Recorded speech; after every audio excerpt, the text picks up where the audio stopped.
نعمل لك رز وعدس، احنا بركه اللي انت عليك اليوم عندنا.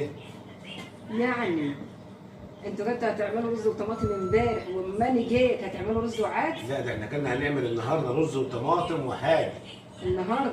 اه واما انا جيت يعني هتكرموني وتعملوا عدس. بركه اللي انت والله. بصي ما هو ايه، ليلتك سعيده يا ضيف عليك وعلى عيالك واحنا هناكل معاك. ده الكلام ده لو ذبح ده كربات. لا عدس. فرخه حاجه كده، كيلو لحمه.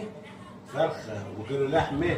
اي وده كربات. اي انت جاي داخل على طمع يا حاج. مش طمع ولا حاجه يا ابني، هو لا اكرام طمع. الضيف كده. واكرمه بالعدس وحش، ده كله بروتين. احنا في شهر 7، عارف يعني ايه في شهر 7؟ فوقنا الحجر تاكل فيها عدس. هو ده شهر البرنجان يا حاج. الحمد لله يا رب. يا حاج احنا هنطبخ رز وعدس.